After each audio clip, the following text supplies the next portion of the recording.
Oke, suatu percobaan efek Tyndall dilakukan terhadap beberapa zat yang diperoleh hasil pengamatan sebagai berikut. Oke ya, sip. Hasilnya kita lihat di tabel nih. Ada zat natrium klorida 0,2 molar saat di center gitu kan ya, saat dikasih cahaya, ternyata cahayanya diteruskan. Susu cair dihamburkan, agar-agar dihamburkan tuh maksud cahayanya, bukan dihambur-hamburkan agarnya, bukan ya. Cahayanya dihamburkan, alkohol diteruskan, santan dihamburkan, terus asam cuka diteruskan, air teh diteruskan. Pertanyaannya berdasarkan tabel terpilih manakah yang tergolong koloid. Ingat sifat koloid apa? Betul, kalau ada cahaya nembus ke zat tersebut, dia akan dihamburkan gitu ya. Yang dihamburkan adalah cahayanya. Kira-kira mana aja nih yang dihamburkan nih? Nih, susu cair, ya kan, agar-agar, terus apa lagi? Santan. Berarti yang termasuk dalam koloid adalah susu cair, agar-agar, dan santan. Mana nih? Itu dia. Udah selesai gitu ya.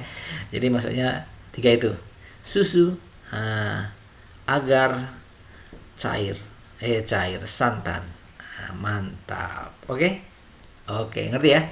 Sip. Insya Allah gampang lah ini mahnya. Ini karena hanya masalah teori aja. See you. Bye bye.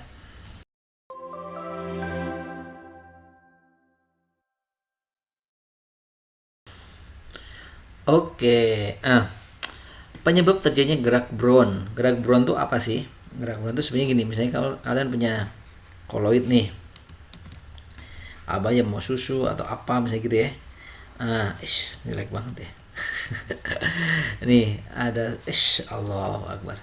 Ini misalnya ya. Kalau misalnya punya susu, gitu ya.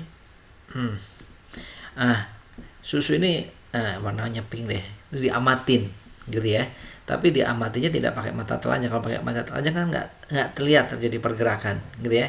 Tapi diamati menggunakan mikroskop ultra. Ini mikroskopnya misalnya gitu ya. Seperti itu. Ternyata si Brown ini, yang pertama yang ngamatin tuh si Brown nih. Lagi iseng dia, Mas Robert Brown namanya ya. Dia lagi ngamatin apa ini namanya, koloid. Ini sebenarnya ada apanya sih dalamnya ya? Karena kalau lihat mata biasa dia tidak ada pergerakan apapun, tapi ternyata pas dilihat pakai mikroskop ya, dia ternyata ada pergerakan ya. Pergerakannya apa? Ada pergerakan partikel-partikel bergerak secara terus menerus, secara acak dan zigzag. Jadi geraknya itu acak partikelnya. Jadi di sini ada partikel-partikel tapi nggak kelihatan ya. Ini pura-puranya doang nih. Geraknya itu acak, zigzag atau zigzag ya, kiri kanan. Terus tak teratur ya, acak itu tak teratur ya, terus menerus. Seperti itu. Karena ini yang lihat pertama kali Mas Brown gitu ya, makanya disebutnya gerak Brown. Gitu. Disebutnya gerak Brown gitu ya. Sip. Kalau katanya si Einstein, gerak itu disebabkan karenanya apa? Tumbukan antar partikel. Jadi saling menumbuk nih.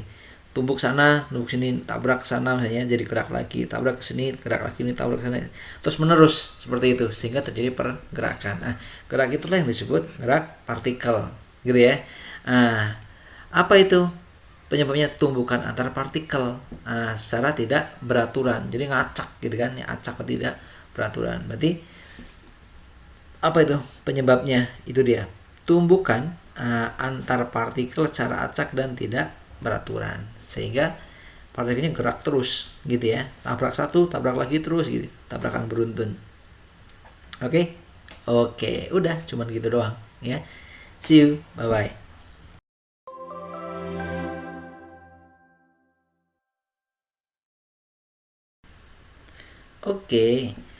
Gini kawan, faktor yang dapat menyebabkan terjadinya koagulasi pada koloid. Apa sih koagulasi itu? Penggumpalan. Oke ya. Jadi koloid itu bisa terjadi penggumpalan. Contoh, kalian pernah nemuin susu nggak, misalnya susu ini susu sapi gitu ya, terus kalian diemin gitu atau didinginkan, itu ada terjadi gumpalan-gumpalan di situ gitu ya. Eh, atau kalian apa ya, misalnya pernah nemu cat gitu ya, cat lama tuh didiemin lama, catnya tuh gumpal gitu ya. Nah, itu namanya koagulasi. Nah, hal itu bisa terjadi karena banyak hal, bisa jadi proses kimiawi atau proses fisika gitu ya, maksudnya proses mekanik atau proses kimia gitu. Oke, secara mekanik atau fisika ya, secara mekanik itu koagulasi bisa terjadi karena apa aja sih? Karena pemanasan gitu ya, pemanasan. Jadi koloidnya dipanasin tuh. Bisa juga karena apa? Pendinginan, pendinginan atau pemberian tekanan gitu ya. Dikasih tekanan tinggi gitu misalnya, atau disebut perubahan tekanan lah gitu ya. Perubahan tekanan, bukan tekanan batin tapi ya, tekanan kondisi. Oke. Oke, ada mekanik, ada kimia. Nah, secara kimia itu juga dia bisa bisa terjadi koagulasi karena apa aja sih? Ada penambahan koloid gitu ya. Ada bisa jadi penambahan koloid. Penambahan koloid lagi gitu ya, sehingga mereka bereaksi. Koloid.